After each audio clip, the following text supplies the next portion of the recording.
Good evening, everyone. How are y'all doing tonight?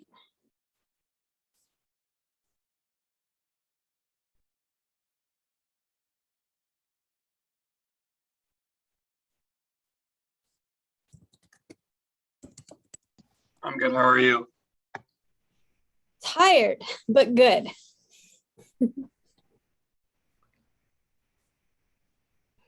See lots of goods and greats even in the chat. That's wonderful. I am glad. I, of course, have my caffeine to help me out here. Yeah. Does anyone have any questions about anything, any concerns about anything before we get started on our things for this evening? Is there anything I can help you with or clarify for you?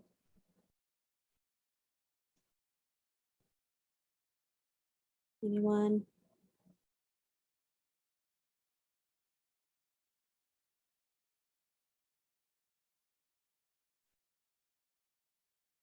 All right.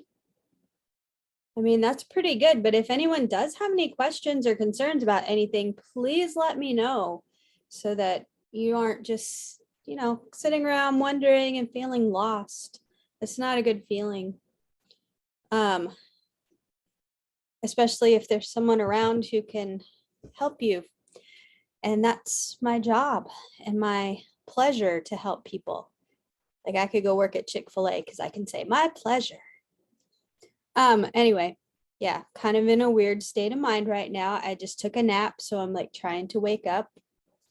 But we have some things going on. I saw that some of you have already peeked at the presentation, the slides for tonight that guide us through class.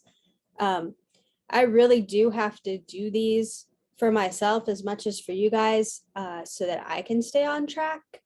And so I'm hoping that having the slides is helpful to you as well. And I hope that you're finding the recordings and everything okay.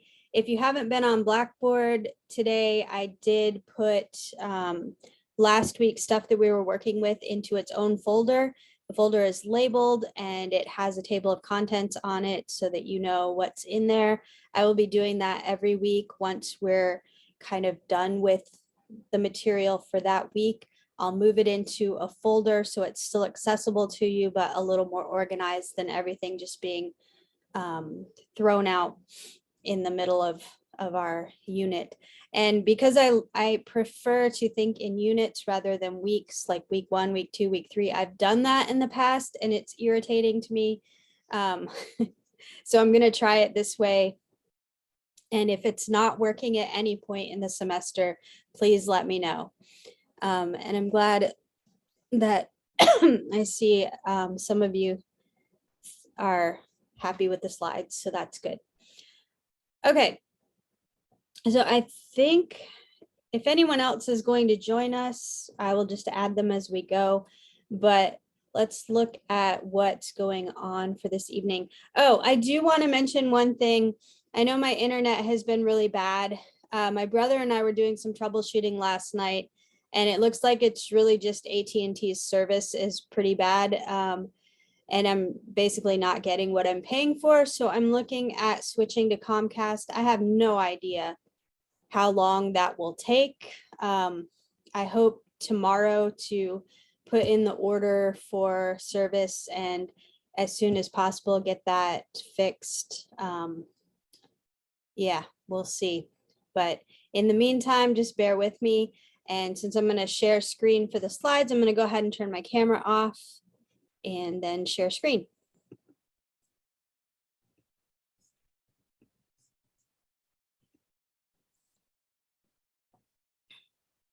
Okay.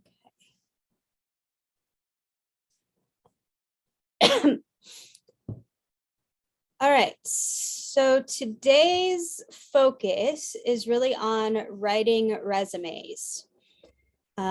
Last class, I had you looking at some job descriptions and analyzing those and kind of creating your ideal candidates.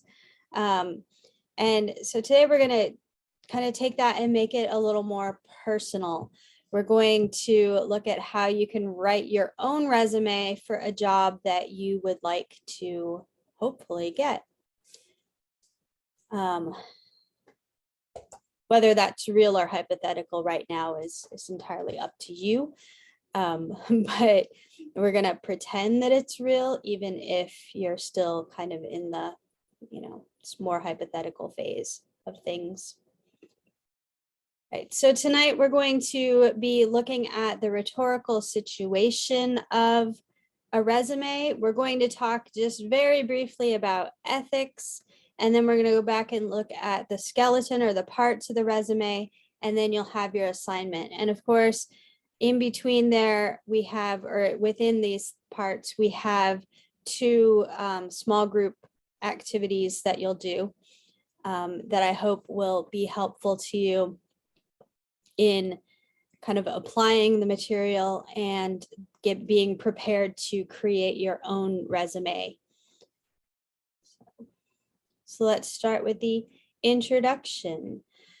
I know I've used the phrase rhetorical situation before. I know if you've taken English 101 at GRCC, you've probably heard that situation or that phrase or some variation of it. If you've taken composition at other institutions, or you never had to take composition at all, you may be unfamiliar with the phrase, especially depending on when you took your composition class. But the rhetorical situation refers to the greater context around your work. So what is your purpose, your goal, your audience, your context, and content, the genre, exigence. Exigence means the motivation for creating some piece of writing. So we're going to look at that for our resume situations. And we're all about winning resumes here. So we need to understand that the winning resumes are ones that demonstrate that the writer, the author, the writer of the resume understands the organization and the job's demands. So you would do well to do some research into any company that you think you're going to apply for a job. Just do some research into that company, stalk their social media, Google them and see what comes up, in news articles. Twitter is especially important for social media, for the business world, the professional world, tech world, and that kind of stuff. And then I'm sure that there are other more nuanced kind of social media sites for different areas of business, of work in that different industries. So do your research and then show through your resume that you offer a good match for that job and bring value to the company. So a lot of the times when we're going into a job search, we're thinking of what we want. And that's important. We need to know what we want. We need to know what we're looking for. But if we want to move into the interview phase and beyond, we need to be thinking about, what does the company want? What does the employer want, and what do they value? And you want to be able to show that you can meet those needs and those values that the company has. And then you have to also be able to prove your credibility with proof of your accomplishments. And that should all be done right there on your resume. So your goal is not, first of all, to secure employment, but to move forward in the hiring process. And then ultimately, of course, it's to secure employment. But you have to, if you just think of securing employment, you might miss those steps in between in showing how you can be the best person, the ideal candidate for that employer, for that position. So if you want to think of that more immediate goal of moving forward in the employment process. You want to make yourself stand out from the other candidates, and you want to do so in a way that brings value to that company. So the work then of the resume is to indicate your suitability for the job and to demonstrate your ability to communicate in writing. Whatever field you go into, you need to be able to communicate in writing, at least at a pretty basic level. There's a lot more writing in the work world than many of us think when we head out there. So there's that. And if at any time you guys have questions or comments, please feel free to pop in, turn on your cameras or your microphones, or hit up the chat.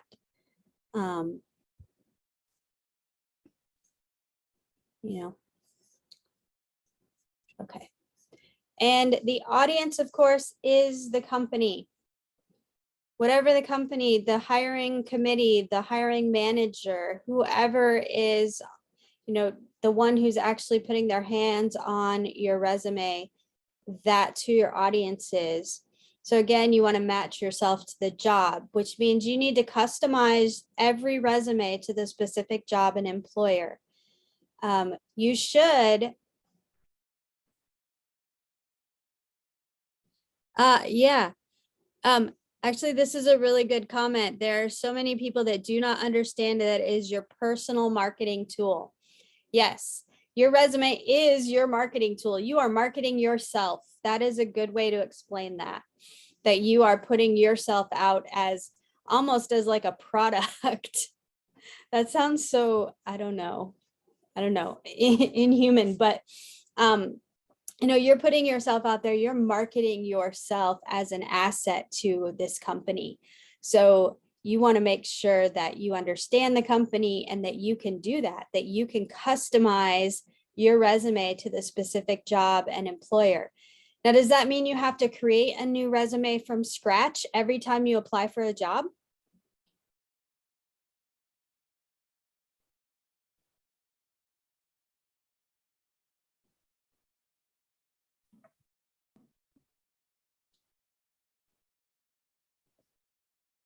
Right.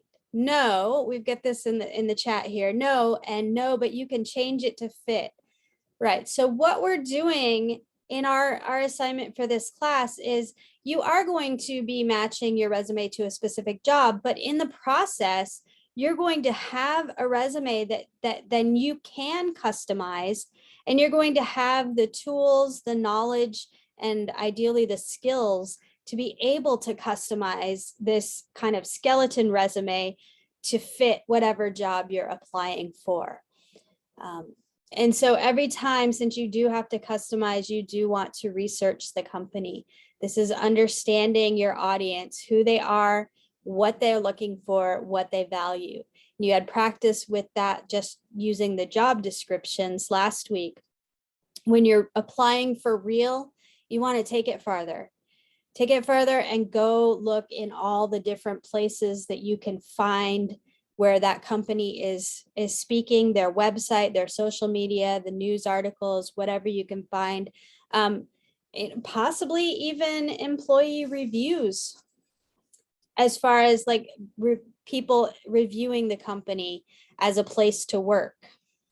My husband just started a new job last night, and he did a lot of research into what it was like to work for the company before he even applied. And even afterwards, he was still doing some research on that. Once you know your goal and you know your audience, it becomes a lot easier to put together the content as far as customizing the content. But you should have, this should be maybe a document that you create that is sort of a template for a resume that has all of this content information on it. You should have the header that has your name and contact information.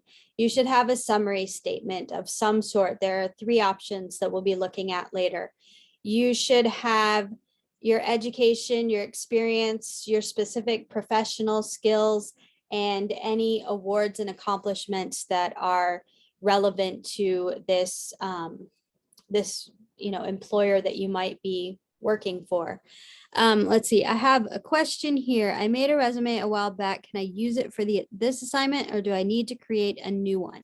You can use it as the basis, but you're going to need to make sure that you have everything that's required, that it is up to date, that it is, that it is in a professional format. You can't just say, oh, I already have a resume, here it is. Okay, you need to do some work on it and make sure that it is the best resume you can put together. And that goes for anyone else who's wondering, can I just use the resume I already have? It seems like that might be an easy thing to do, but it would help you in the long run to go through the process. So even if you already have a resume, using a blank document or a template, a different template, if you want to use a template, and putting the information in, even if you already have it and you're just copying and pasting and tweaking, is going to help you, kind of solidify this process and become more adept at it. And that's what we really want. We don't want to take the easy way out on things, although sometimes we do want to take the easy way out on things. All right, we'll go through each of those in a little bit. But before we get too far into this, let's take a brief moment to talk about ethics. Again, if you've taken any composition classes or most classes at GRCC, you would see in the syllabus some sort of plagiarism statement or academic integrity, academic honesty statement.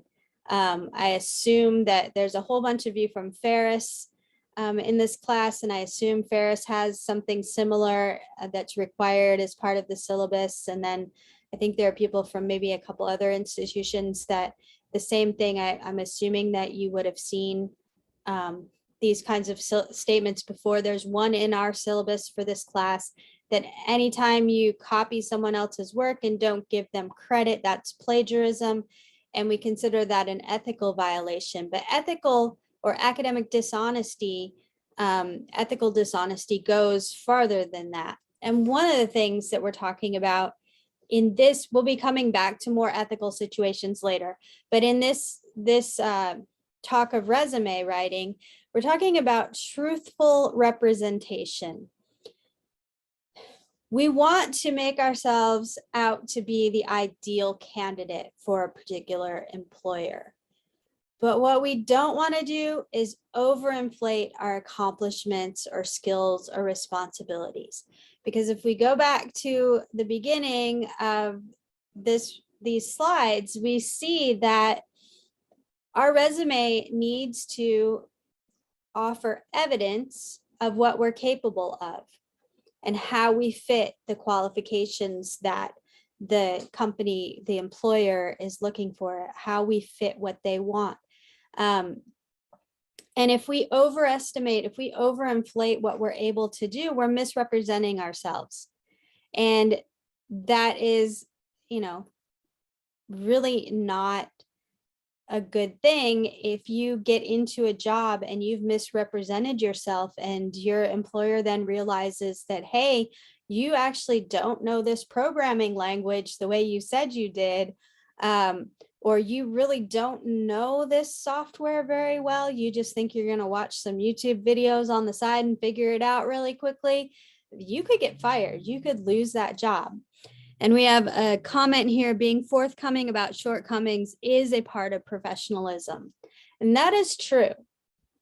That is true. And a lot of times, if you are able to present yourself with confidence and you are able to present the skills and the qualifications that you do have as solid qualifications and a willingness to learn new things and learn as quickly as you can and as well as you can, then those shortcomings might be overlooked. Whereas if you're like, oh yeah, I know that. And then in the back of your mind, you're thinking, I gotta go learn that this weekend.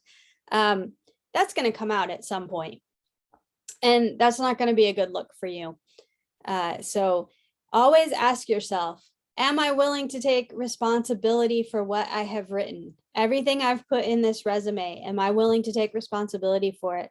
Am I able to prove that I have this qualification or that I have completed this level of education, or that I have worked in this particular position before, whatever it is that you've listed? Have I been honest and truthful about that? Am I acting in my own best interests and my employers or my prospective employers' best interests? Have I violated anyone's rights, and how will my reader interpret what I've written? And those questions are part of the questions in the resume section, or the ethics in writing section in your handbook. And I did not mark the page in here, but those were a section that you were supposed to have read before class, but it's part of the writer's checklist found on page 168, writing ethically. So if you need a list of those, or you want a reminder of those, mark that down. That's page 168, the writer's checklist for writing ethically.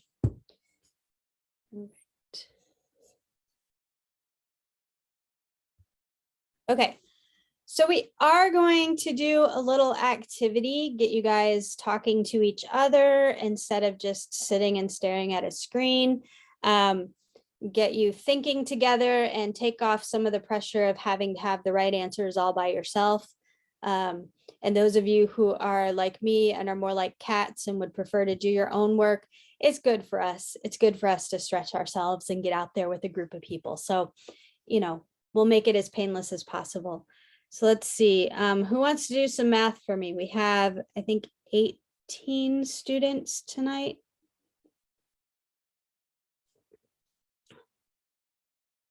So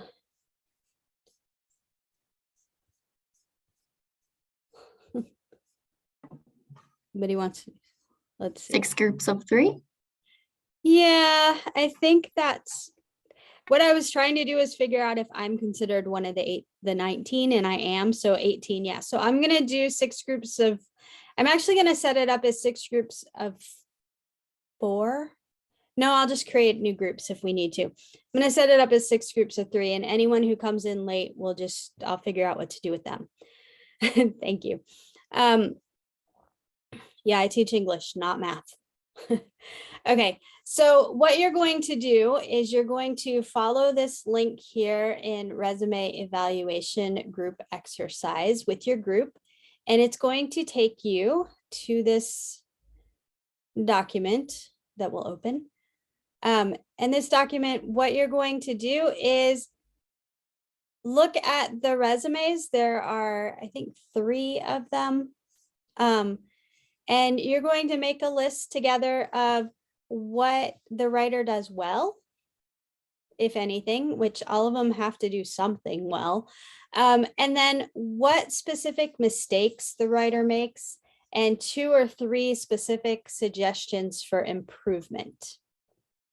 So this is just looking at 3 resumes.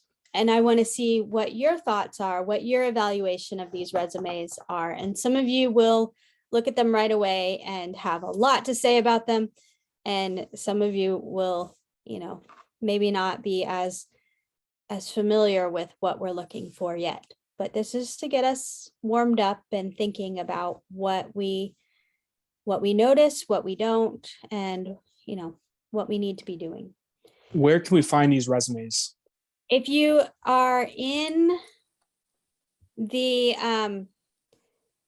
presentation, so in the slides, which are in Blackboard, I don't know what slide number this is, but if you just go to the first one that looks like the man holding a folder or a paper, and it says resume evaluation group exercise. If you click on resume evaluation, oh, and somebody just put the direct link in the chat. That was smart. Thank you. I need to drink some more of this coffee and wake up again. I apologize. Sometimes my brain works too fast and today it's working way too slow. Okay, so if you follow the link that was just placed in the chat, you will be able to get to the resumes, and they are just one after another. Don't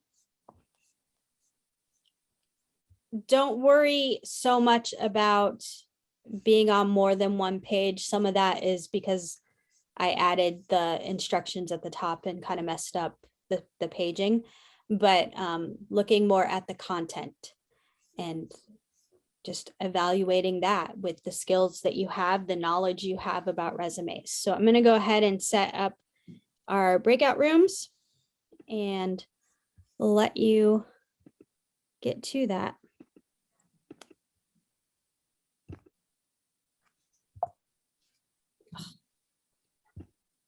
This thing does not like me. There we go. Sorry, I'm just trying to get the number of breakout rooms and it's not letting me change the number. Yes, once you're finished, go ahead and leave your group and come back to the main room. There we go.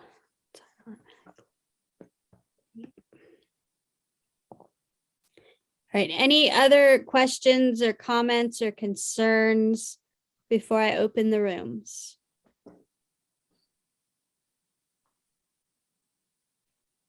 You can always come back out and ask questions and then rejoin your room if you would like to. If you run into any situations, I'll be here. Okay. The rooms are open, so you can go join those. Let me know if you need anything.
Okay, our last group should be back now, it looks like. All right.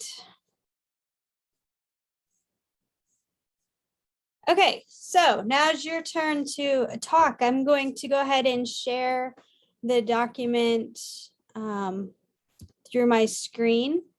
And I would love for you all to tell us what you noticed. What are the things that you think are going well and what needs a lot of work in these resumes? We'll go ahead and start with Rocky B. Don't be shy, just speak up, guys. Nobody's going to judge you. I guess my first question was, what is his last name? That's a good question. We don't know, do we? Our group noticed that too. I'd say it lacked detail, especially in the skills, and I guess even the experience column, like you didn't go into any further detail on anything on here. Okay. So definitely a lack of detail.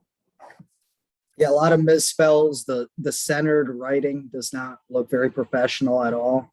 He uses Twitter handles as well in his list of I believe it's the skills. Also Not very listed an professional. objective and not a summary. The objective part is also it's pretty professional or unprofessional.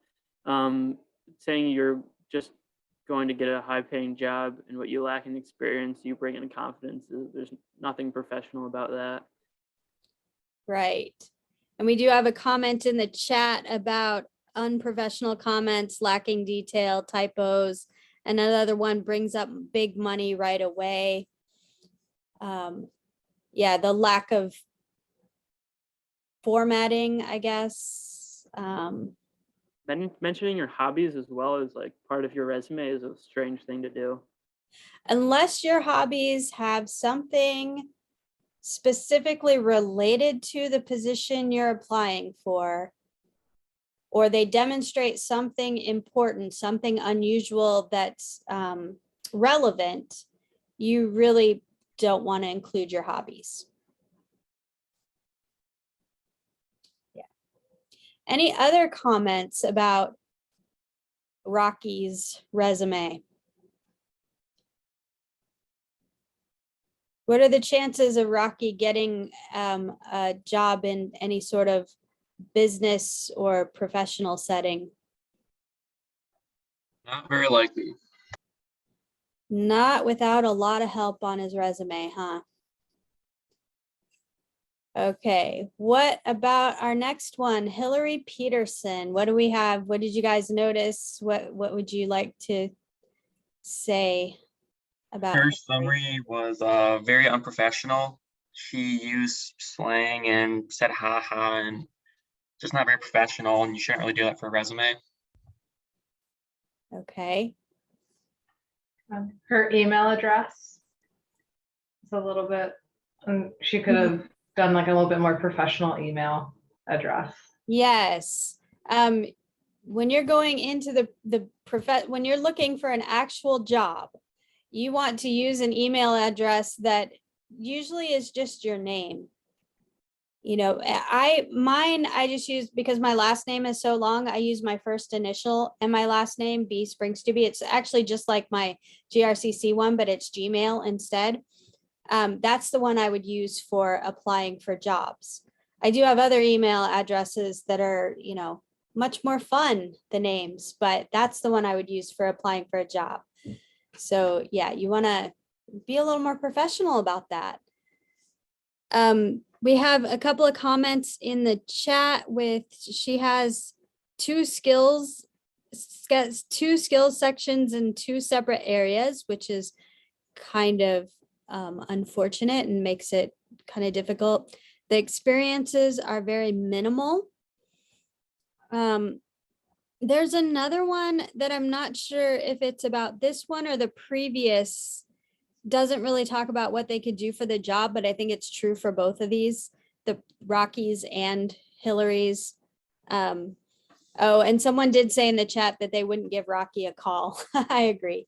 Okay, but back to Hillary, the email address. Yeah, what else did you want to say? So for each of the jobs, especially, well, the waiting jobs specifically, she just copies and pastes the kind of what they did and their experiences there. Mhm.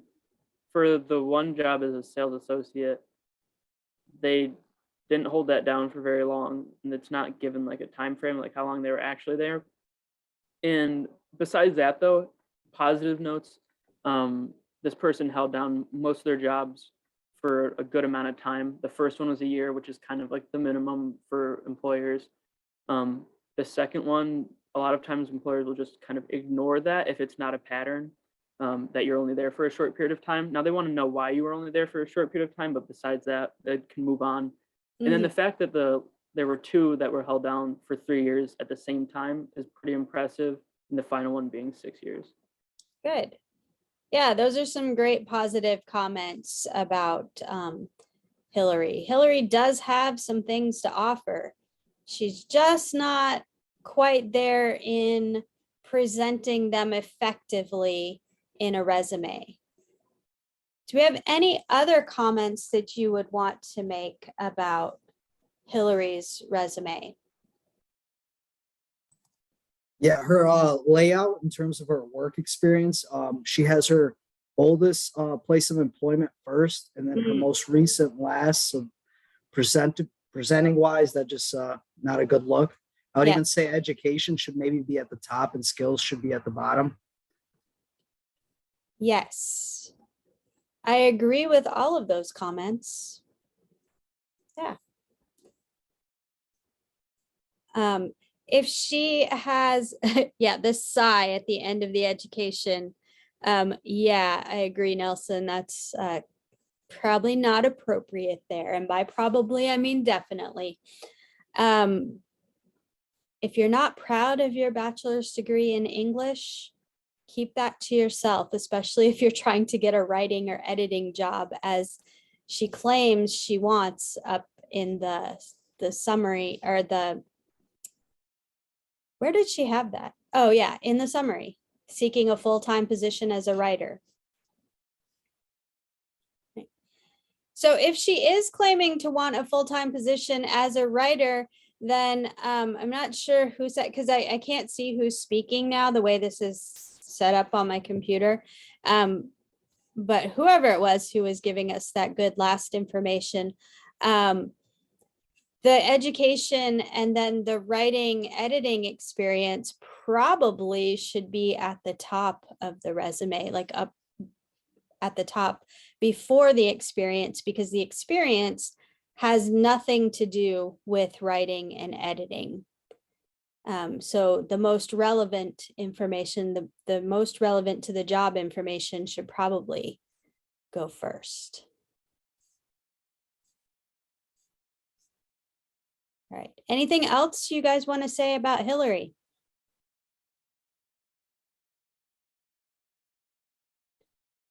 Oh, she doesn't mention when she graduated. Yes, so we don't know if she has just graduated, and all of those jobs were while she was, putting herself through school, or maybe started in high school and working through college. We just have no idea of where this degree falls into her timeline that she's given us.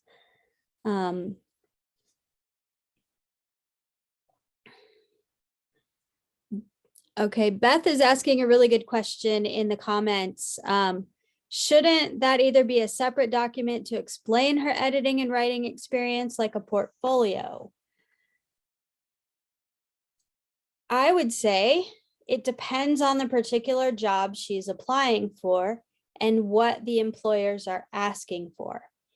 So if in many of the creative fields, you do have to submit a portfolio, and it does accompany your resume and cover letter. So you might need to have a portfolio available. Most people who go into any sort of creative field do start creating a portfolio pretty early on, so that they have that ready to go. She should still have mention of those things on her resume, as far as I would say. I know there are differences of opinion about that. So if any of you who, work more regularly in HR or related fields, want to chime in and tell us what maybe your employers would expect. Would they expect to see the mentions of the writing and editing in the resume, or do they want that reserved specifically for a portfolio? What has your experience been? If you have anyone.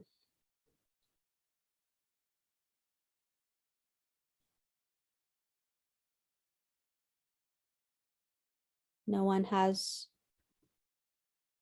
particular experience in that. Yeah. So, and then Austin has in the comments, start a portfolio now and include everything.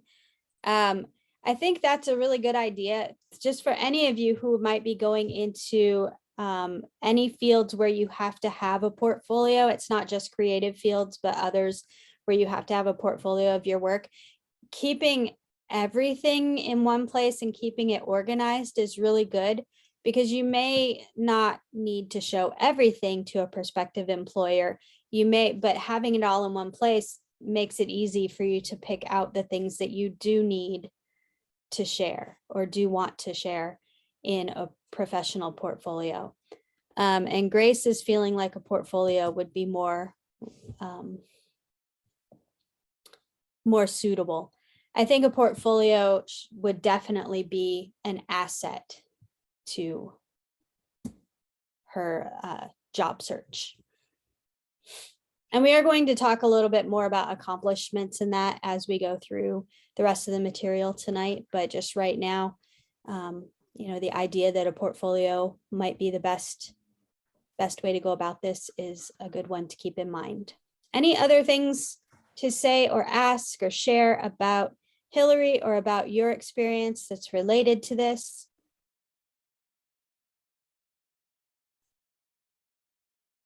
Well, I like the way that she has the Clarion set up, and that seems appropriate the way she has that, because it says that she's, it's the University of Paper, and she's the, I believe, was that editor and staff writer. Yeah. So that gives her specific credit for what she did. But it just says 5 episodes for the other one, and then Living the Dream, it doesn't even explain what she did there. So it just seems like if you're going to bother putting it in there, make it all clarified like the Clarion is, or don't put it in there. Okay. I mean, just to me. Yeah, no, I think that's a good thought there as well. As being in anything you would do in your resume, which again, we're going to talk more specifics as we go through the material tonight, but anything you do in your resume, you want to be consistent. So if you can't have some consistency, if something isn't fitting, if you don't have all of the information, or it's not going to enhance what you have, you should leave it out or find a different place for it. And that's where, the people talking about a portfolio definitely have a strong case here, is that Living the Dream article, for example, she says it's an article, Alumni Magazine. Maybe she wrote that article in the Alumni Magazine. If so, that would be something to include in a portfolio, but it might not necessarily have a place on a resume. But the Clarion, as an editor and staff writer, that is direct experience in the field of writing, which is the field she's trying to go into. So that would make a lot of sense. But then Wish You Were Here, 5 episodes, we don't know what she did for that, when that was, 5 episodes out of how many, what this was for. I mean, it's a web series, but is this like somebody's YouTube channel that they, made these things in their living room, or, we don't know. We don't know what this is, what the level of work that is. And so where it would fit on a professional resume. So again, that might be something better left for a portfolio.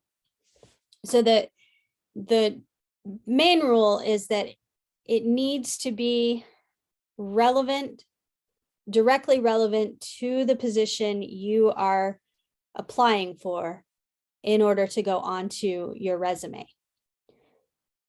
Now that doesn't mean that she shouldn't have her work history on here, even though none of it's really writing related. The work history shows a lot about her as well, which was already brought up earlier, that she's able to hold down a job for a good period of time. She just had one that we don't know how long it was, but it wasn't even a year.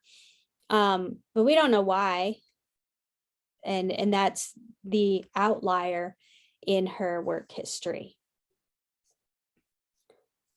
All right, how about we go on to Mary Hernandez and see what we have to say about Mary and her resume. So what are your comments or questions or concerns with Mary's resume?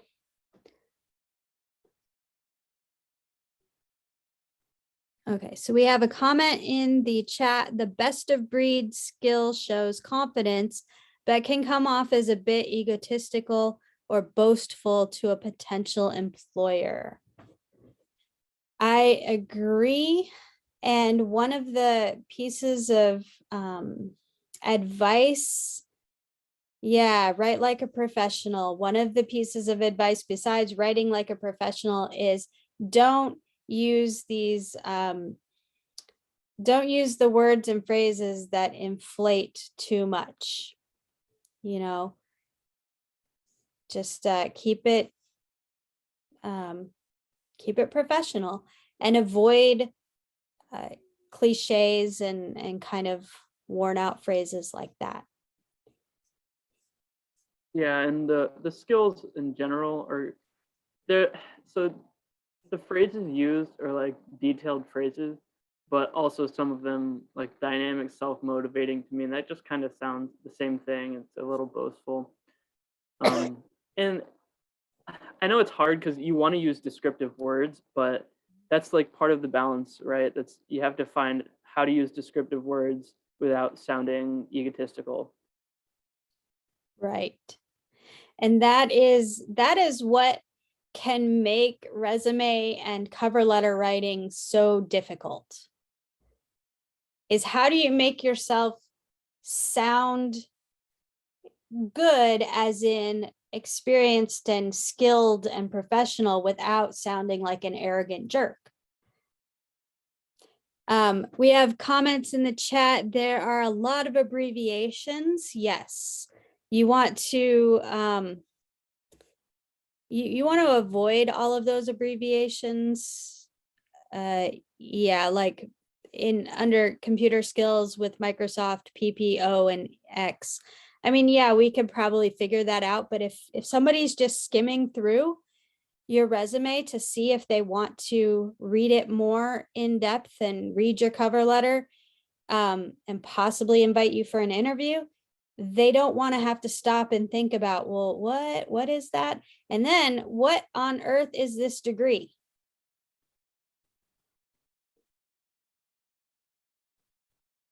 Anybody know? I looked it up. It was writing, literature, and publishing, I think. Like, who? Yeah, see, you looked it up. You didn't just know off the top of your head, did you?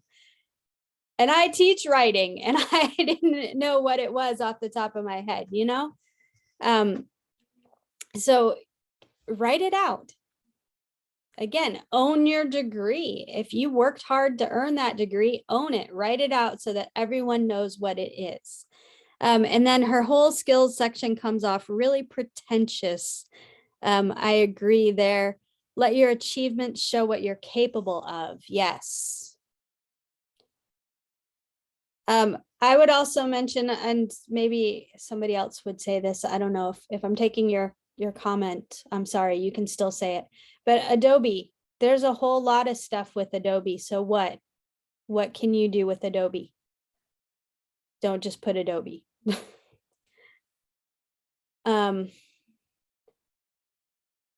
Okay, other comments?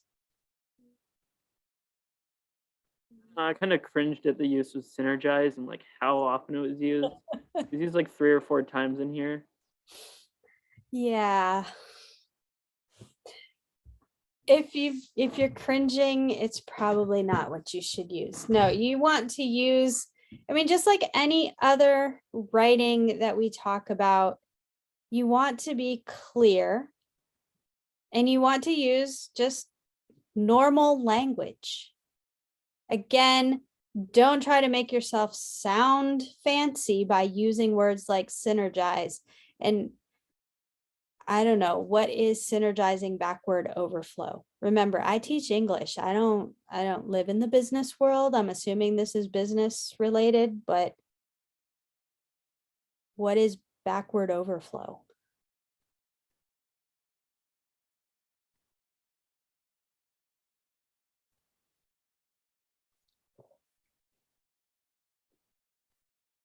Yeah, see, you guys don't know either. And yeah, best of breed makes her sound like a dog, but none of these are visually appealing or make the candidate stand out. I agree. None of these resumes have any appeal to them on a design and layout level.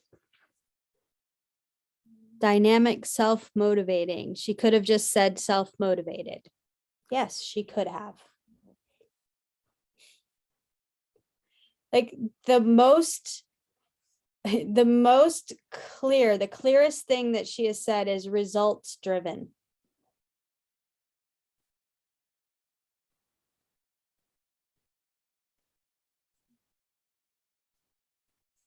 Other comments or questions? I was having, or at least I think my group was having a hard time trying to figure out what she was even applying for. Yeah, I'm not sure either what she was applying for.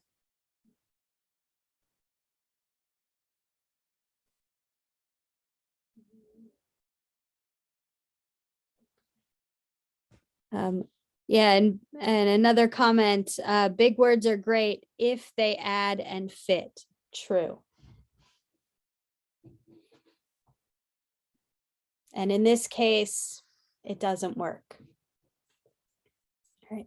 Any final questions or comments about this exercise? Either the material on the page or this exercise as an exercise?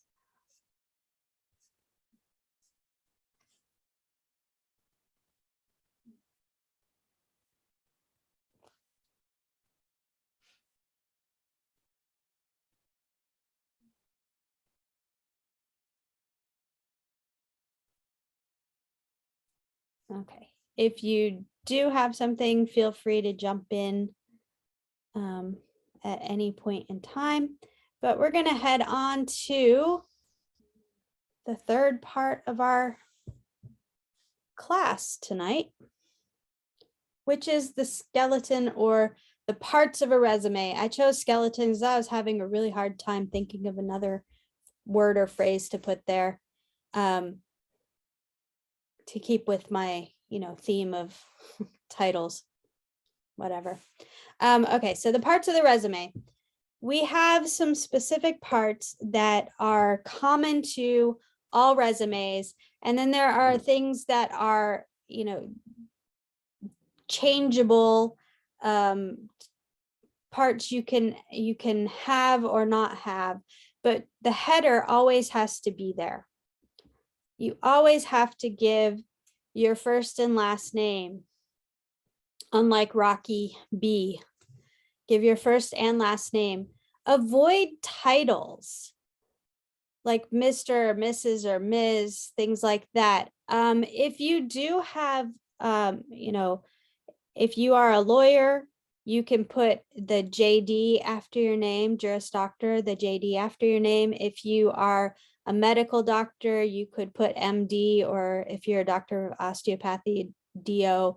If you have a PhD, you can put the PhD after your name, but you wouldn't put, attorney so-and-so or doctor so-and-so. You would just leave it as your first and last name. This should be written in or typed in the largest font in your resume. So whatever you have used as the largest font for, say, your headings, this should be larger than that. Your name should be. You don't want to use fancy decorative fonts, no matter how pretty they look. and you don't want to have shaded backgrounds. This information needs to be clear and to the point, easy to read. One of the dangers with shaded backgrounds is that even today, many cases, resumes are printed and copied for a whole hiring team to look at. And if you use a darker or a shaded background, even a light shaded background, you run the risk of your name not being legible and your contact information. Right, so underneath or next to, somewhere around your name at the top of your resume, you should have your contact information. You should include there your permanent address. If you are still in college, living away from home, you may choose to put both your college address and your home, your like home address. That really is your choice, but you need to make sure that whatever address you put is one that your prospective employer could contact you if they wanted to through that address. A professional looking email address, like we talked about, make sure that it's not, hot pants 246, whatever, I should say 247. You want to make it respectable looking, professional looking. So using your first and last name or your first initial last name kind of deal would be appropriate. And then your phone number, again, make sure it's an accurate phone number. And when you are searching for your jobs, if you are one who changes the voicemail to a personalized message, you might want to check and make sure that it's appropriate. Because when you're looking for a job, is not the time to have your voicemail, the answering thing, being all funny, telling jokes, or being crass or anything like that. If you're like me and you just let it be the automated, you have reached 616, blah, blah, blah. No need to worry about that. Questions about the header or comments or concerns? I've been seeing preferred pronouns being used quite often now on email signatures. Would that be something that someone might include on their resume? Or would that be like a no-no, like titles? I would say that it's a no, like the titles. Honestly, I didn't even think of this. I haven't seen it on resumes yet. I would leave it off unless you have researched the company and know that it is something they would prefer to have. But again, you can't be discriminated against in the hiring process. I mean, that is an area where you cannot be discriminated against. My instinct, and I will do some research, I will find out what the current practices maybe are on that, because it is changing so quickly. My instinct is to say no, but I will check and I will get back to you guys. Well, okay, so there's the comment in the chat. How is your employer going to judge you if you include pronouns? Will it help you get the job or will it cost you the job? See, that's where doing research into the company kind of comes into play, but you still can't necessarily guarantee one way or the other, yeah. I think that's a question that honestly, I'm not prepared to answer definitively tonight. Oh, I appreciate it. Doing research, I think, is a good idea. I've gone through the interview process as an interviewer before, Yeah. and I had a gentleman named Carol, right, that was applying. And, it just at first when I called Carol, I was anticipating to hear a woman's voice, Yes. right? So, and then he was like, this is Carol. So it was kind of, you know, Yeah. surprising on my part. And I was just curious if that's something that would, you know, could be used or if it Yeah. would be bad. So. I really can't. It's a great question, and I think it's a very relevant question for the time we're in right now. So I'm going to do some research on that, and I'm going to see what is kind of being said out in the real world, just to see what, what's going on. And people, let's see, we've got another comment here about people adding them to their LinkedIn profiles. Yeah, I think that would actually probably be a very appropriate place to put them if you are comfortable doing that, if you want to do that. I do have another question I want to not overlook here. Under the contact information, can I put an alternate phone number? So having two phone numbers. You probably could, but I think it's better to just put one phone number. As long as messages can be left for you at that number, I think you should be able to get back to the person. If you put two phone numbers, then a prospective employer may be a little confused about how to contact you, which one you're supposed to, but you could possibly designate one as an alternate number if you needed to. But yeah, I'm definitely gonna get back on this preferred pronouns. It may be the case that you could put that in your cover letter as part of the whole like signature block. But again, I'm going to check on that because that is changing and it's changing quickly. And books like our handbook and that have been printed, even a year or so ago are not quite as up to date on that. That is actually a conversation that is happening at GRCC on the Faculty Association Academic Governance Committee kind of level about what we want to do with preferred pronouns moving forward, like on syllabus and faculty email and stuff like that. So it's a legit question. And with your Carol example, my grandfather's name was Claire, not short for Clarence. It was just Claire. And he had that happen to him a lot when people would call looking for Claire and expecting to hear a female and being surprised at hearing a male voice.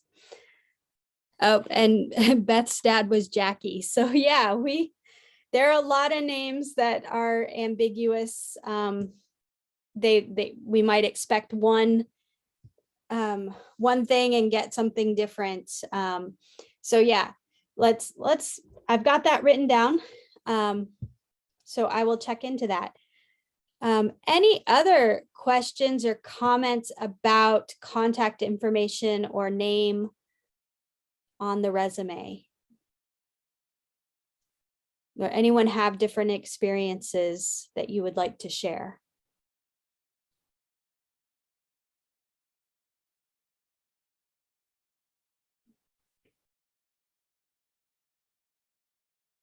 Okay. So I've called this section summary statement, but there are 3 different things you could have in this area of your resume. You could have a summary statement, which would be a 3 to 5 line narrative statement about why your readers, your prospective employers should be interested in you. And we have an example for an arts administration position here, where we've got the title or the past titles, present title of the person, the arts administrator, art historian, practicing artist. And then we have a few sentences, but they're not complete sentences. They don't have They don't have the subjects. It's just experience and advanced training in archiving, preservation, and photography. Special expertise in designing computer systems to perform administrative work more efficiently and economically. Adept, oh, sorry, that's my mistake on the spelling there. Adept at training people to use new technologies cheerfully on every job, recognized as the go-to person when computer glitches happen. I will correct that spelling soon because that bothers me. I apologize for not noticing it earlier. So we've got just a few statements that all kind of come together to show what this person is looking for, what they're capable of, how they would fit a company's search for an arts administrator. That, I think, is maybe becoming a little more common than the most common form of the objective, which is a narrow statement about the type of job that interests you and can include career level credentials. So this person has written a computer science position aimed at solving online security vulnerabilities. So it's very well focused. This is looking for one specific kind of computer science position. It doesn't include any of the person's past experience, credentials, qualifications, or anything, but it is very clear what this person wants as far as a job goes. And so if that's what the kind of job they're applying for, then you can see right away that they're a match, at least on that respect. And then one that is, I guess, kind of a different take, kind of interesting and could be appropriate in certain situations, is thinking in terms of a headline. So in this case, we've got the title of the position or the person's like overall title, which is mechanical engineer. And then developing innovative, efficient, environmentally friendly energy solutions. And so it functions more like a headline that is going to get the reader's attention, get them to see what this person is most interested in, capable of, you know, where they match up with the job, the particular position. As far as which one you should do, again, this would involve doing maybe some research. So looking up resumes of other people in your field or the field that you're applying for. So doing some searches for people's resumes and looking to see what is most common in your particular industry. What are most people doing? Do you like the way that works? Can you make it work for you? Which one feels more comfortable for you to do and highlights your strengths and your aptness for this particular position? So it's very much a kind of a personal preference, but also looking at what's standard in the industry that you're applying for. Questions, comments, experiences to share?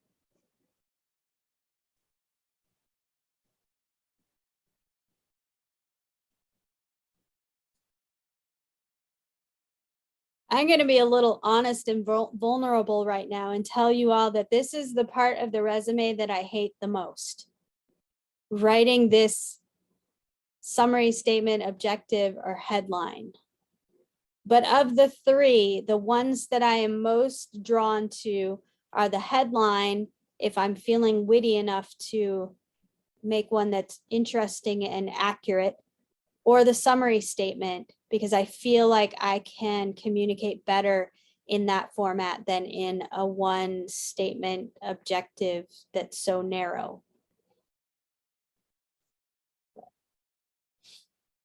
Does anyone have any thoughts about that?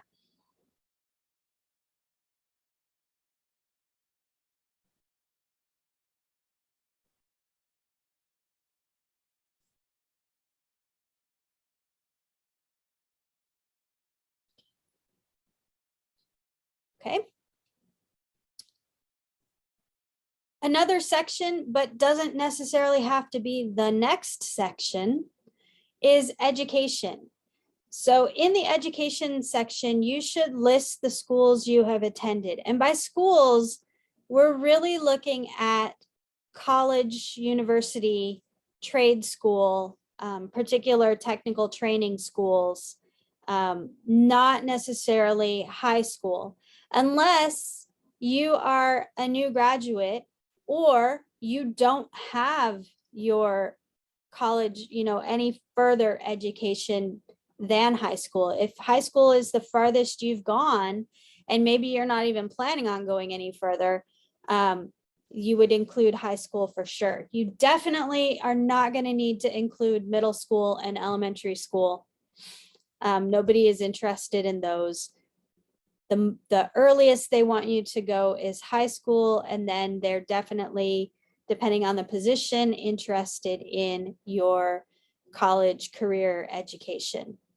So any schools that you've attended, the degrees you've received and the dates you've received them, you don't have to say that you were a student at GRCC from 2018 through 2021. You can just say you received your associates of whatever in 2021. You don't have to actually have the full length of time that you were in that institution, or whatever schools you attended. And those of you who are doing kind of those transfer agreement sort of programs where you start off at GRCC and then you finish at Davenport or Ferris or wherever, you would need to list both GRCC and your other institution with that degree, and so forth and so on. So even if you don't, say you start at GRCC and you're just taking gen eds, but you're not getting an associate's degree, because that's not your goal. Your goal is just to get all of the gen eds out of the way at the less expensive price so that you can then go on and complete a 4-year degree at Ferris or Davenport or Grand Valley or wherever. You still would put GRCC down. You just wouldn't have a degree earned from them. And you would also put your 4-year degree and anything beyond that. If you have, listing your major field of study is important. Any academic honors that you've received, that you've earned, that's important to include. Include your GPA only if it is a 3.0 or higher and it's earned recently. Now, recently kind of depends on the particular employer, but I would say if you earned your degree more than 7 or 8 years ago, you don't need to put your GPA, no matter how good it is, on your resume. Because at that point, you probably have built up enough experience that the experience is more important than the GPA would be. Okay, do you list the college only if you have earned a degree, or can you list it if you are attending? You should list it if you have attended that college. You don't have to, especially if those courses go toward another degree or a degree at a different institution, you should still list any schools that you've attended, whether you have a degree or from it or not. So for example, on mine, I have some graduate credits that I've earned at Grand Valley, but I do not have a degree from Grand Valley, and I never, well, I can't say never, but I probably never will have a graduate degree from Grand Valley. My graduate degree is from a different institution in Maryland. So, I've taken, for my own benefit and ideally the benefit of my students, some graduate level classes at Grand Valley. I include that. I would include that on my resume. I do include that on my resume.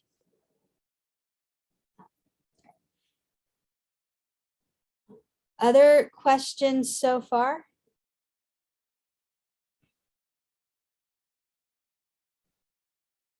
You want to list courses, individual courses, only if they are unusually impressive. So some course that you took that is really an impressive course that you really couldn't take anywhere else. Like it's unique to your college, your school, and you were one of the people who took that course, especially if it's relevant to the field you're going into.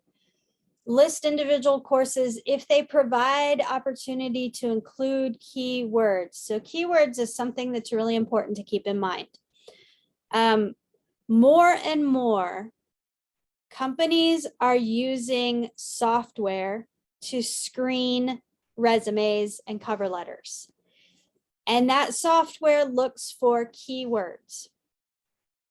And if it doesn't find the keywords or it doesn't find enough of the keywords, candidates are just discarded.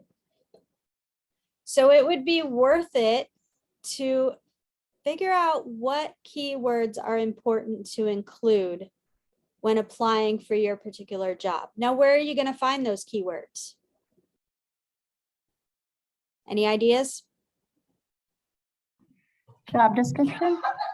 Yes, job description. It sounds like somebody's having fun there. Kid is with the dog. Ah, yeah, sounds nice. Yeah, so job descriptions would be the first place. Are there any other places you would go besides job descriptions to find keywords? I mean, that's the first place you go. Their website? The website, yeah, the company website would be great for finding their keywords that they, you know, that they hold important, that they use, that then they would be looking for. Maybe in their job requirements. Okay, in the job requirements. Anywhere else anyone can think of?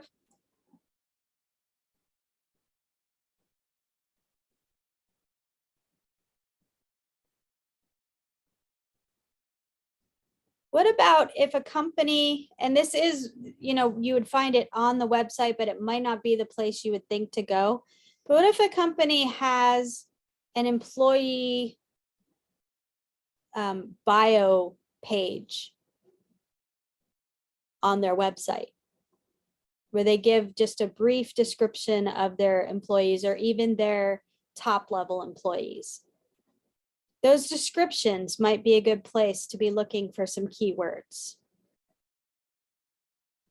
So not just, you know, the main page of a website, but looking in some of those other places where they have, if they have any bios of the people that work there.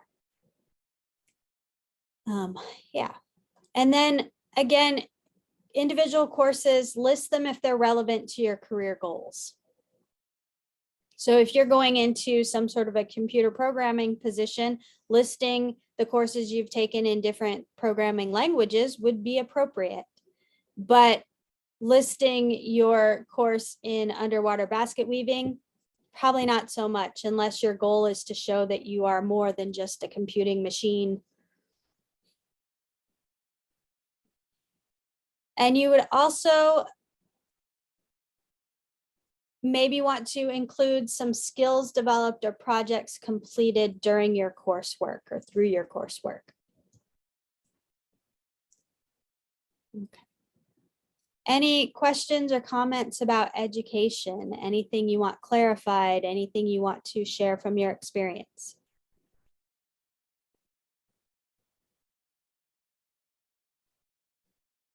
Anyone want to prove that you're awake and listening?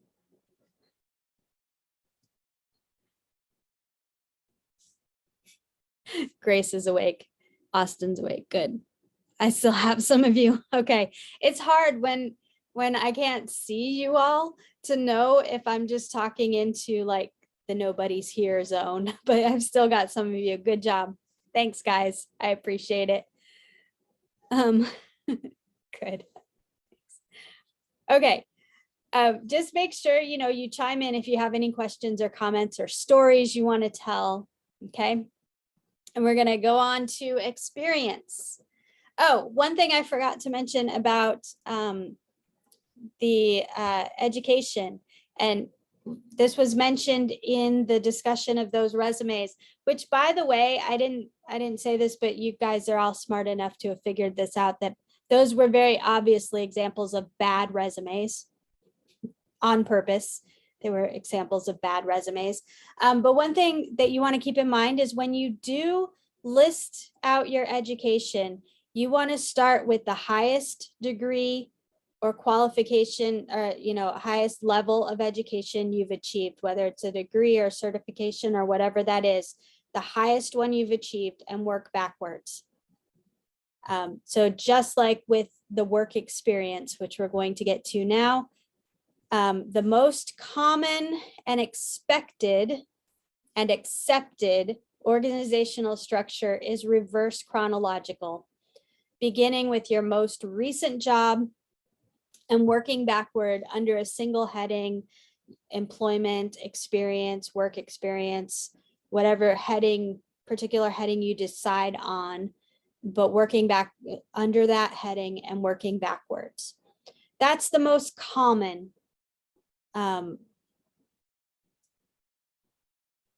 structure, organizational structure for a resume.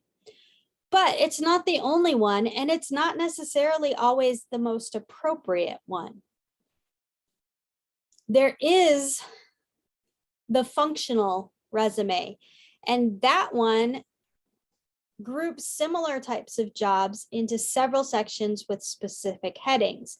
And those headings could involve things like management or administration or something, those kinds of things like that, take like what kind of jobs these were and group them together.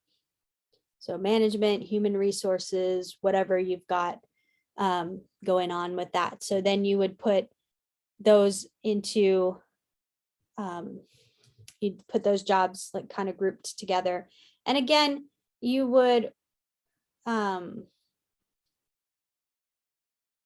present like the most recent ones first. But with the functional, it might be depending on the position you're applying for. So if you're applying for a management position, and you're using a functional resume, you want to make sure that any management positions you've held in the past appear first, even if you've had other jobs since then. Does that make sense? Yes. We got one yes. We'll go with that. Let's see. What if I only worked for a couple months, then quit? Just needed to take care of my family. Okay. You want to, as much as possible, avoid gaps on your resume. But if you are in a position where, say, you do have to leave the workforce in order to take care of a family member, or you're moving to a different country for a while and you can't work there, but your spouse can, or your partner can, or others, like there are myriad situations where you might have a gap in your employment. You should be prepared to explain that gap. And you may even want to do that on your resume if it's appropriate. Otherwise, that might be something that you can address in your cover letter if there's room for it, and again, if it's appropriate. But it would definitely be a talking point, perhaps in an interview. So do your best to avoid gaps in employment, but if there are some, be prepared to explain them. And you can think of, like, if you are, for example, if you have to take time away from employment in order to take care of a family member, and that becomes basically your main job, whether you're getting paid for it or not, you could put that down as experience in caregiving. So there are ways to work that into your resume without exaggerating, without misrepresenting yourself. You wouldn't consider that employment, but you could consider that experience, in which case you might have a section that is related experience or volunteer experience if you're not getting paid for that work. Does that help?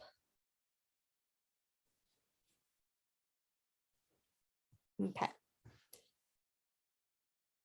Right. So functional, you would normally see functional resumes with people who have been in the workforce for a very long time, who have a good amount of experience, who have maybe worked in a few different companies or maybe one company, and they've worked in many different positions or a few different positions in that company at different levels, different areas that they could create this functional resume. But again, the most common is still the reverse chronological. And then there are some that could be a combination of reverse chronological and functional. I personally am not as familiar with those, so I can't really give you good examples on that. I don't think they're very common. I think that's like just a rare individual who somehow creates this combination resume. But the reverse chronological is appropriate usually for people seeking their first real job, not that your jobs you do during school, like working through college, and that aren't real jobs, but I'm talking about I guess your first real career oriented job. Let's see, what about people that get fired? Do they include that? Yes, include that job in your resume.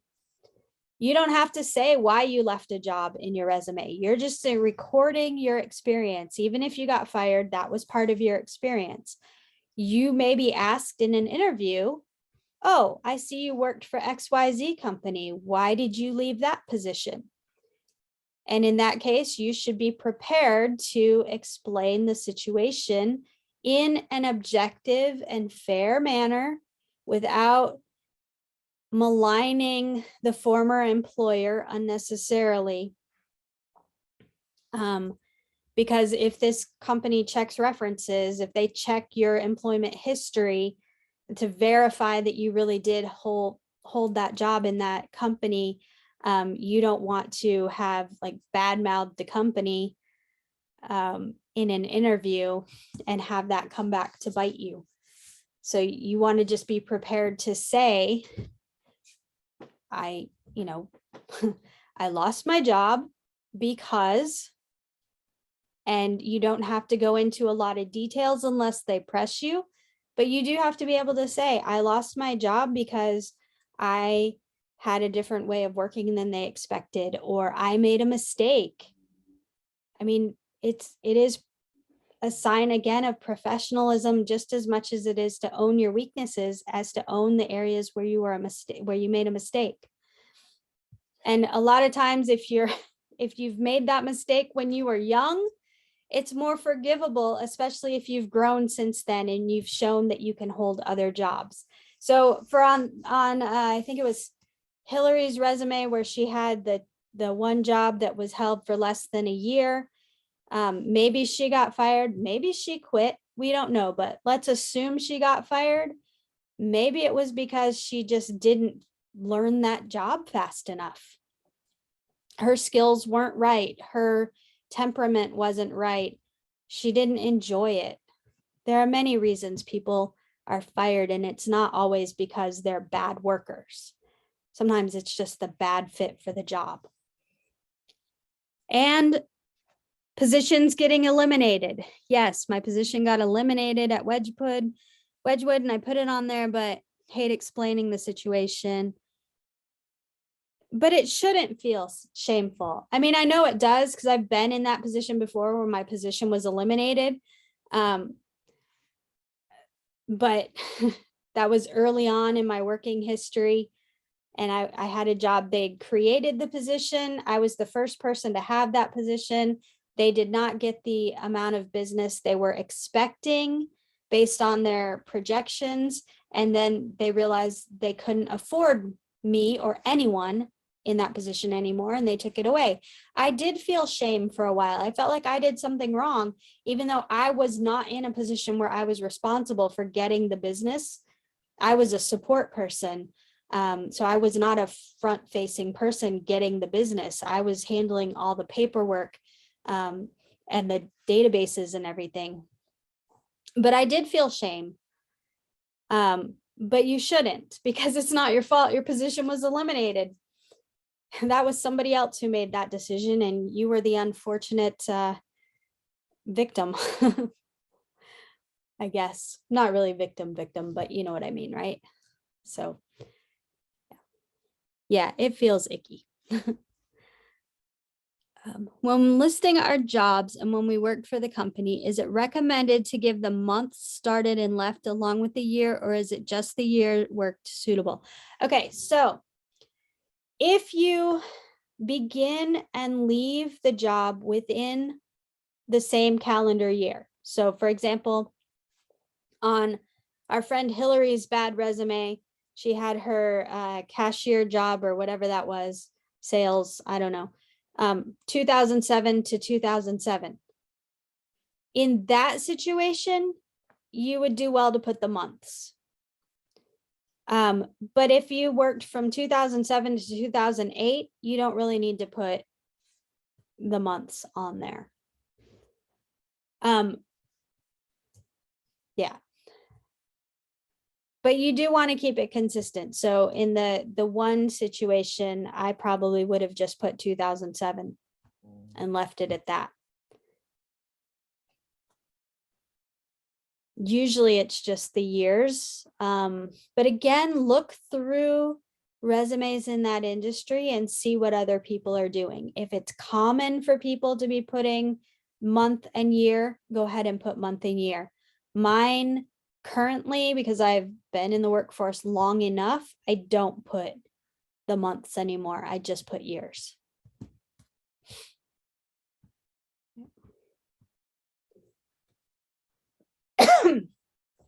Okay, so as far as the content goes, the jobs and the experiences that directly relate to the position you are seeking, this is definitely more important for when you have a longer work history, when you've been working longer in your field. When you're just starting out, especially those of us who have worked our way through school, you want to put the jobs that you've held, because that is your work history, and it does show you're capable of holding down a job and you're capable of doing certain things, being responsible in different areas, and you have skills that you learn and you develop through different kinds of work. Once you do have a good work history in your field, just stick with the jobs and experiences that directly relate to the position you're seeking. Now, what happens if you're trying to make a career change? Well, you list the jobs and experiences that you have had, and you highlight the skills and responsibilities that directly relate to the position, or most directly relate to the position you're seeking. You only include extracurricular activities like hobbies if they demonstrate skills valued by the employer. And if you are now or have been in the military, you include it just like any other job.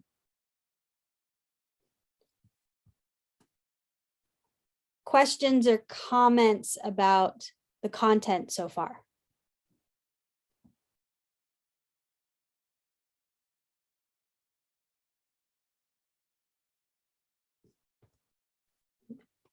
Okay. So what should the content look like? You need to have the job title and the employer name. There isn't a set rule whether you have the job title first and the employer name after, or the employer name first and the job title after. That you're going to have to determine what's going to be more important or more impressive to your potential employers. And again, this is where looking at resumes of people in the field would be helpful to see what they do and imitate the ones that you feel have the best resumes out there. Whatever you do, be consistent. So if you start off by listing job title first and employer after, every entry in your experience section should follow that format. You want a concise description of accomplishments. And then you want to represent the scope of your responsibilities. One way you can do that is to create a brief paragraph outlining your responsibilities, kind of like the summary statement format, but not the summary statement, but similar formatting. But then follow that with a bullet point list of your strongest accomplishments. And you always, always, always want to use action verbs, and you want them to be in the active voice. Questions?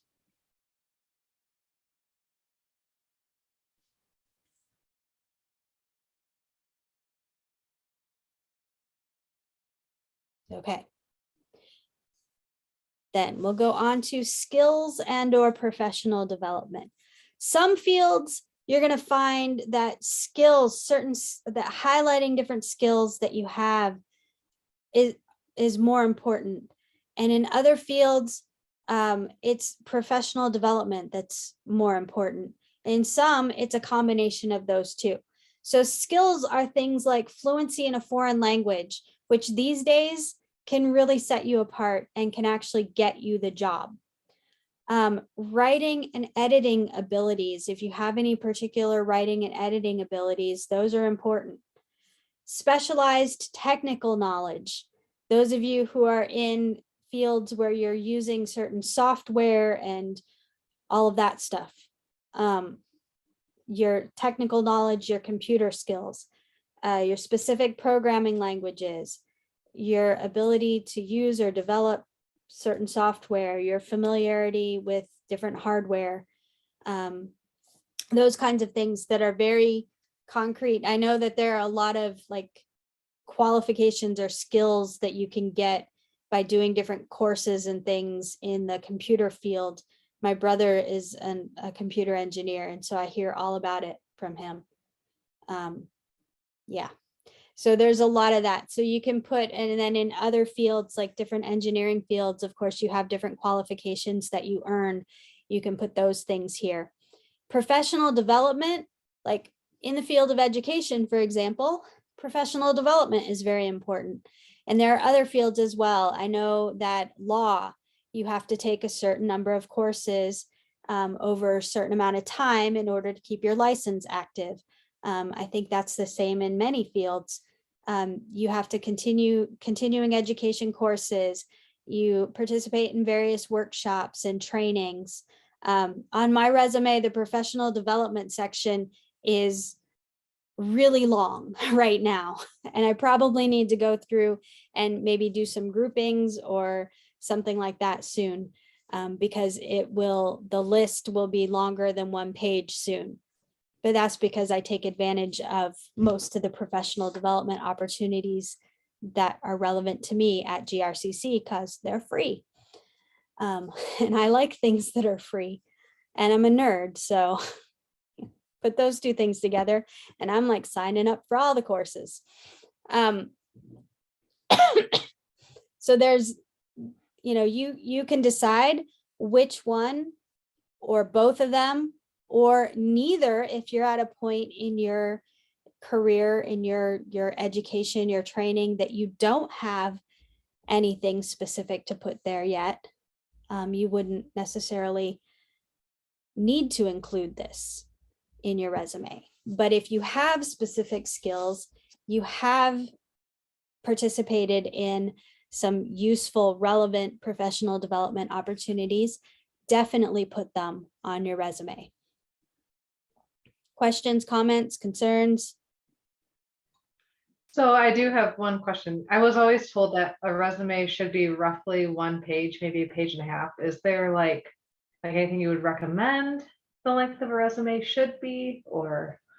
So most of the time, if you are a recent graduate who does not also have experience in the field that you're going into, you do want to keep it to 1 page. If you have a longer work history and skills and all of that stuff, you still want to be able to fit the most relevant, most important information on 1 page. You can go to a 2nd page. My resume is 2 pages. I have not figured out a way to make it less than 2 pages without making it like size 8 font as my biggest one. Okay. So, and that's just including, I only include education related things on my resume at this point. But again, I've got so much experience now that I have that. So as long as you can get the most relevant, most important things on the 1st page, because that's the page that they're actually going to look at to decide if they want to keep looking at you, then you can go to 2 pages. But ideally, you're trying to get 1 page. Okay. Yeah. Thank you. You're welcome. And let's see. So do you print on 2 pages like anyone prints anymore, or both sides? I would always print on 2 pages. And I think that's probably still the recommendation would be to print it on 2 pages if it's a resume that you need to print. But most jobs these days, you have to apply online. They only accept online applications. So in fact, when I first applied at GRCC, I won't tell you how long ago that was, but when I first applied at GRCC, I applied probably 4 times because it was the first application I had ever done completely online, and I didn't trust that it went through. And I was really sad that there was no way to apply in person or like through the mail. It had to be online, and I just didn't trust it. I've gotten over that a little bit now, and I prefer everything online. But yeah, so if you do have to print, or if you are going for an interview and you want to take a printed copy on beautiful paper, print it on 2 pages, separate pages. Or if you're like me and you want to make sure that you do the right thing, you would print it on 2 separate pages, and you would also print it 2-sided and take both with you, just in case. It has to be PDF format, right?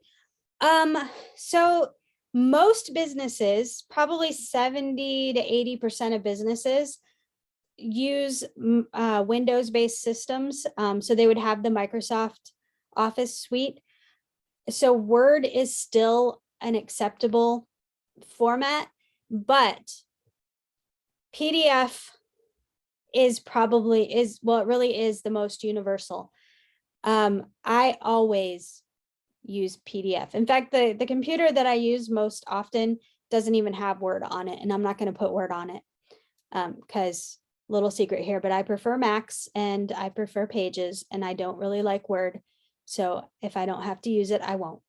But yeah, you need to, PDF format is probably the safest, but Word is still acceptable. Don't use Pages, don't use any other things.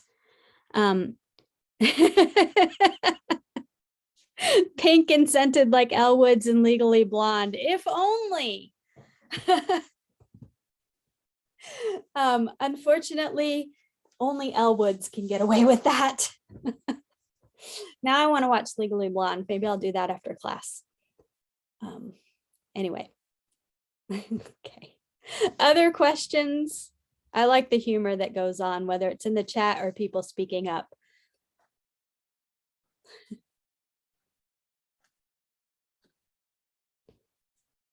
Let's see. If there seems to be limited jobs in an area you reside, is it too far to simply walk into a business you have interest in and drop your resume off?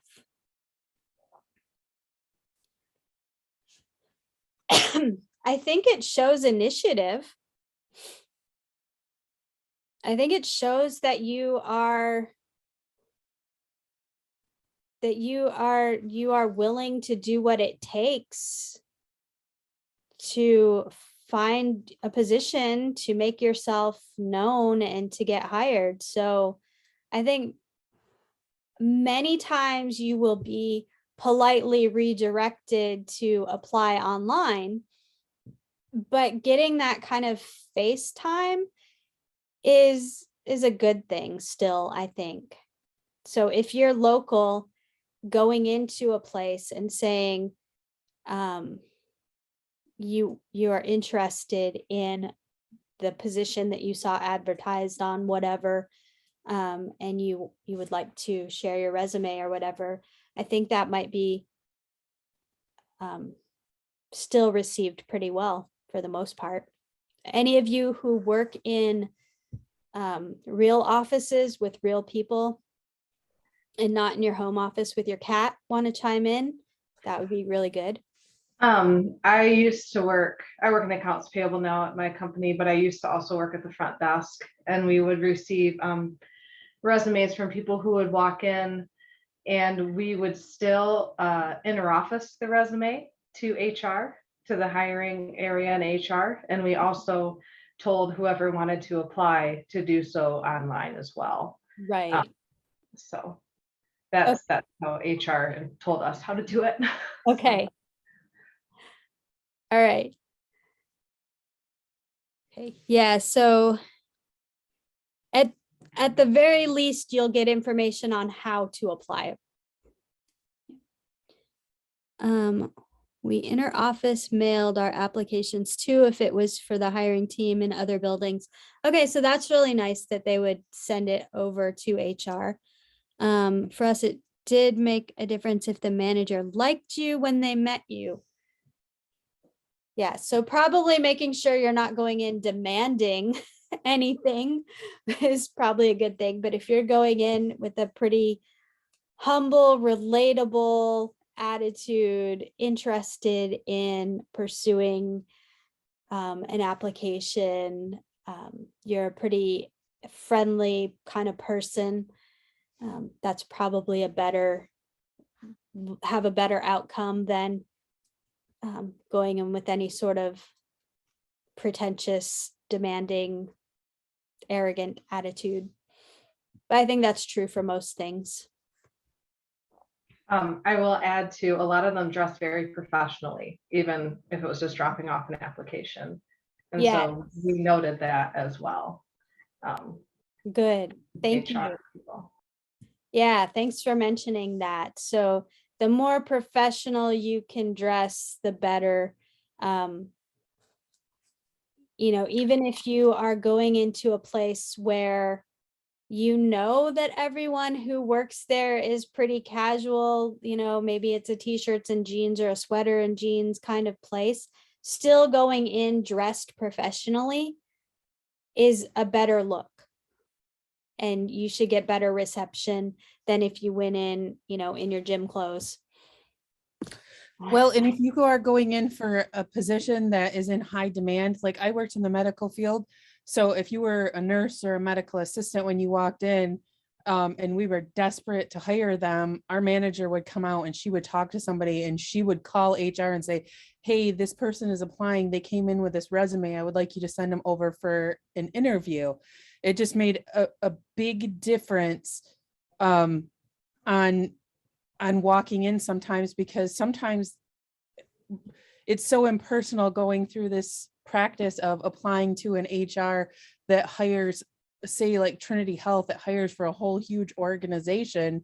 It can get lost. And sometimes that walk in, especially for jobs that people are really looking for, can be a huge difference. Yeah, that is a good point, especially in industries and in places like that. Getting your face in front of the right people at the right time is really important. So yeah, and I don't think it would ever hurt unless you went in with a really bad attitude and looking like you just, left the gym after a 3-hour workout. As long as you go in presenting yourself professionally and in a friendly manner, in a humble way, you have a better chance of getting to the right person. So I think, yeah, that's good. And thanks for those who have shared the in the field experience. All right. It is a little bit later than I thought it was, so we're just going to keep going forward, but please stop me if you have any questions or comments. As far as awards and accomplishments go, they can include things like student or community activities, professional memberships, club memberships, awards you've received, and published works. But you should only include the things that are important, like relevant and support your employment objective. Use an appropriate heading. So whether that is awards, achievements, accomplishments, whatever that is, make sure it's appropriate to what you have in that section. And then don't duplicate information. So if you've listed certain things in part of your experience or your education, don't list it again in this awards and accomplishments section. And again, be mindful of the space your resume is taking. So don't put this stuff on there if it's going to push your resume to a second page and that's the only thing on the second page. You can always talk about awards and accomplishments in an interview. You can look and see if there's anywhere else you could add that in that's going to keep it all formatted nicely, where you don't have to take up the space that another heading and another list would take. So you might have to play around with how you present the information to make it fit nicely in the space that you have for your resume. Right. Because we don't take breaks, I had really wanted to make sure we end class between 8:45 and 8:50 each night. So I think that I'm going to have you look at this exercise, but I'm going to give you a very strict 10-minute time limit on this, and however much you're able to get done is what you get done. And if we don't finish it, it's okay. It's really the experience that counts. So this is the last major thing on our list before we talk about the assignment. So I'm gonna open, or no, they're already open. Actually, no, sorry, trying to say too many things at once. I am going to open your rooms again and send you back to the rooms. But what you do in this exercise, and can somebody put the link in the chat for me so I can talk while I'm, and just link that link in the chat. Thank you. Okay, so what you're going to do is you're going to click on begin here. You don't have to have a whole bunch of stuff written out for this. This can be just talked about and then just be ready to share it back. So what you're going to do is you're going to think about you're a hiring committee for a school district. Right now, you're just screening a whole bunch of resumes and you're just choosing the ones that you think the different smaller hiring committees should look at for the open positions. So right now we're not specific on the positions and all of that. We're just looking at the a big picture sort of thing. So you're hiring teachers. What kind of education experience, skills, accomplishments? You go over that real quick and then go back into the folder because it's the folder that's linked. So you want to go back into the folder, this folder. Whom will you hire? And you have 4 resumes. Look through those resumes and decide which one or ones you would, as a group, suggest the larger or the individual school hiring committees take a look at. If any of them, maybe you would say no to all of them, that none of them should move forward in the hiring process, or maybe all of them should, or 1 or 2, or however many. but just briefly decide which ones you think should move forward. We're gonna do the bare bones version of this assignment, this activity. Does everyone kind of understand what I'm asking for? All right. Nelson says yes, so we're gonna go with what Nelson says. If you do have questions, you know where to find me. I'm opening the rooms, I'm giving you 10 minutes, I'm setting my timer. At that 10 minutes, I'm going to send the thing to close the rooms. If you finish early, come on back. Ready? Rooms are open.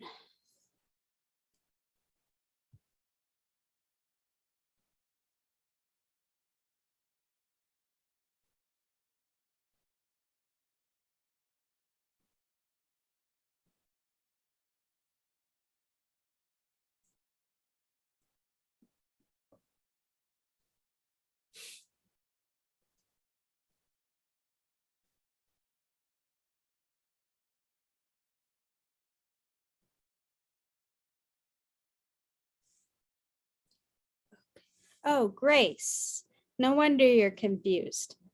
You need to be assigned to a room. So I'm going to assign you to room 1 with Ethan and Nelson. And you should see if you go to the little dots, it should say breakout rooms. You can join your room there.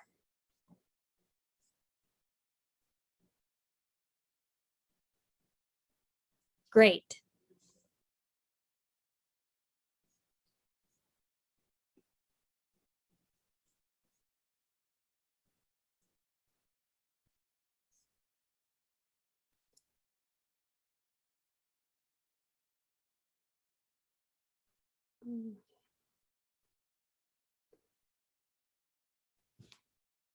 Those of you who are back, the rest will be with us in about 20 seconds.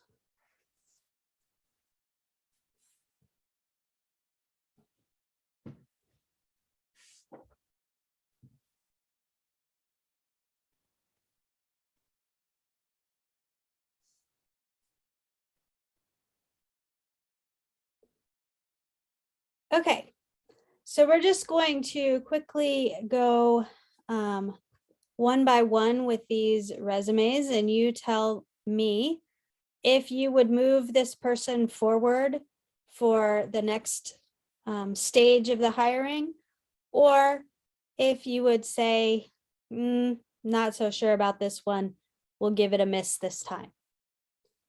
So our friend Deandra Smith, what did you all decide about Deandra Smith?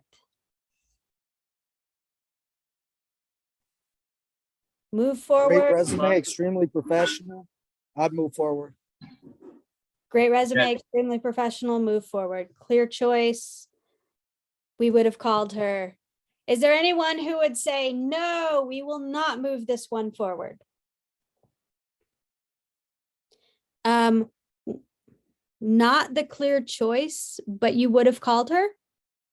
Am I reading that clearly, correctly, Beth? You are reading it correctly. So we liked her. Uh-huh. And it does say that she has certifications, but it's a TA certification, and she's got a certification to teach English to speakers of other languages. But there was another candidate we liked better, and he actually had his teaching license listed on the information. Okay, so that is a great distinction, that this one doesn't actually have a specific teaching license for K through 12 or any version of that, but there is a certification in teaching English to speakers of other language, which depending on a position that's open and the requirements might be a good fit.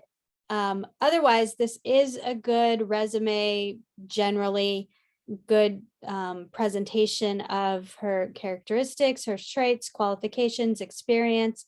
And most of you, it looks like, would move her forward in the process. Right. Okay. All right. Well, let's go to teacher sample number 2. Jessica Torres. What do you have to say about Jessica Torres? Aesthetically pleasing, definite miss.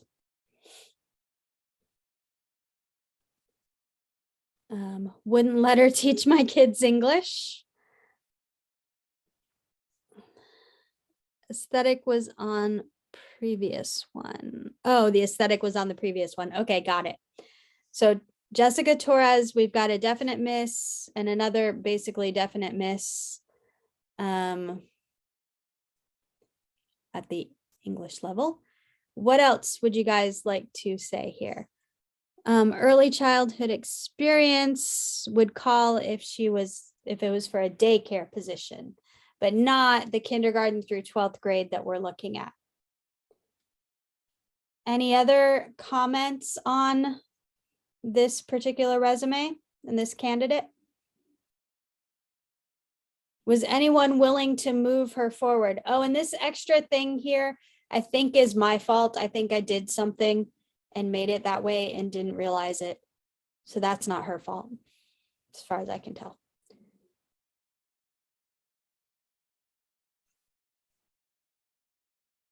Okay, so you're all pretty much in agreement that she's not the candidate to move forward? Okay, a lot of subbing, but not any full-time teaching.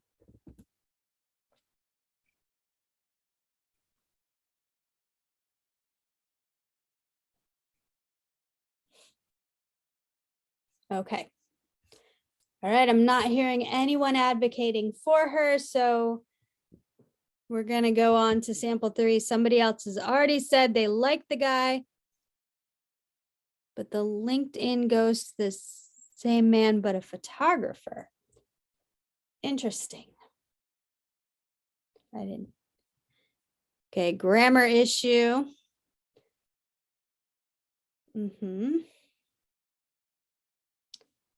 Hyperlink says he's a photographer.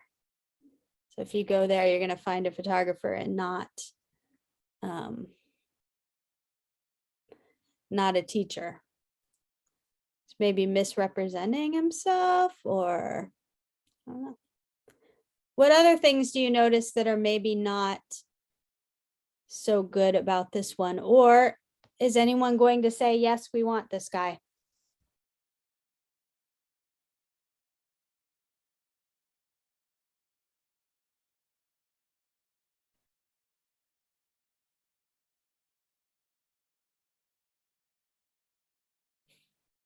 Okay.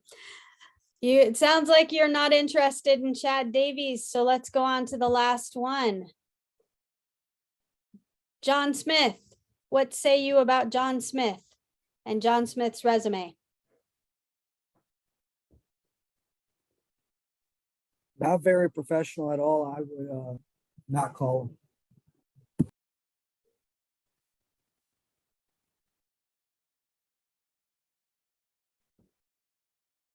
Okay. So we have one who would not call him, one who would, and somebody else who's trying to talk.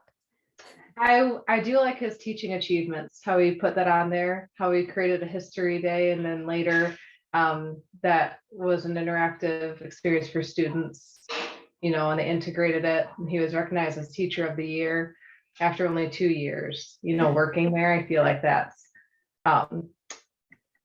you know, kind of like an important thing to know as well.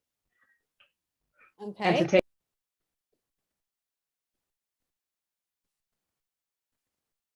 Uh-oh. We lost you, or I did anyway. I can't hear you anymore. it just seems like he had like very innovative ways of, you know, bringing stuff to the table to help with like teaching, and like not only like in like one certain grade, but throughout like the whole school Okay, as well. So good. Okay. We have number 4 is the guy. Simple and proactive, may call him, and one who wouldn't deny his experience or qualifications, but would have to deny his resume. What is it about his resume that you dislike?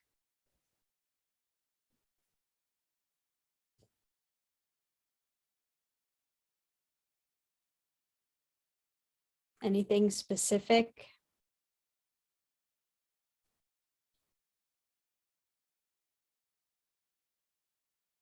Very basic, a lot of white space. Everything is the same size. That's something that stands out to me. Seems very listed. Listed. Okay. Yeah, so it's not the best example of a resume, but the guy's got the qualifications and the experience. So, you know, and it looks like, I think this is the one that's, according to this. Sorry about that. I got kicked out of my own meeting, but I'm back and we're gonna wrap this up. So I'm gonna go back up here. And you can see Zoom didn't like me, but okay. So we might come back to talking about this very briefly in the next class. But let's talk about where we go from here. From here, you want to create your own resume. You want to choose a job post. Now you already found some job posts and maybe one of those is the one that you want to focus on. It's got everything that you were looking for right now. You have the right qualifications, or you will, you know, by the end of this semester or whatever it is. And you can create a resume that would fit that job right now. Or maybe you need to look for a different post that is more fits better with where you are at this point in your life, because I don't want you to practice lying on your resume. I want you to be truthful. So wherever you are right now, I want you to find a post that could be your dream job. I want you to analyze that post. You're going to write up your analysis in any format that you choose.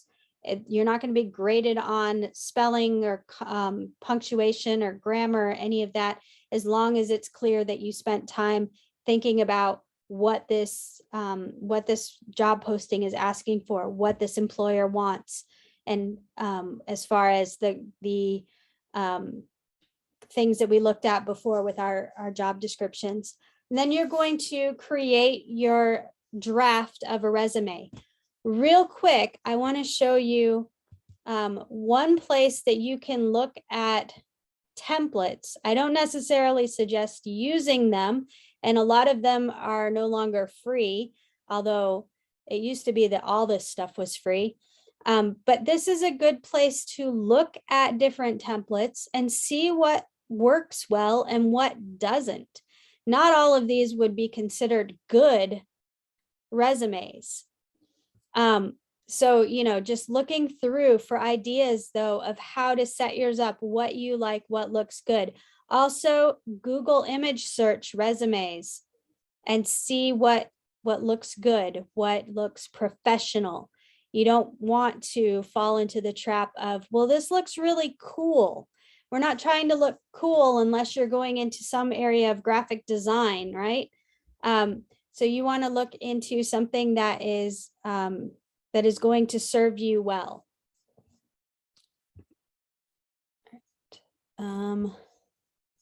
Is it good to put a professional photo? It can be. It just depends on your preference and what you think is common in your industry.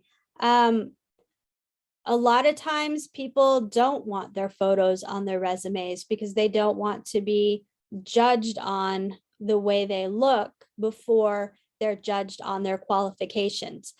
It seems like all of these are showing photos. I've never put a photo on my resume, and I probably never will unless it becomes required, as it becomes standard. But I think right now it's still a choice in most industries. Ageism, yeah, ageism either way, whether they judge you on looking too young or too old. There are other isms too that could come up. as well. So you have to, if you do choose to put a photo, put a very professional looking photo is my best advice there. Yeah. Any other questions about this?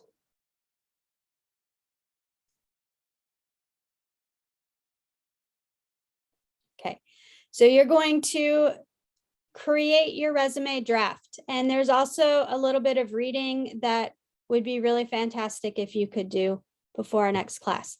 I do want to make sure you guys, I don't keep you too long. I'll try to make next class a little shorter to make up for going a little bit extra tonight. If you have any questions, comments, concerns, I can stick around after we're done. You can contact me later. We can set up a different Zoom if you want to.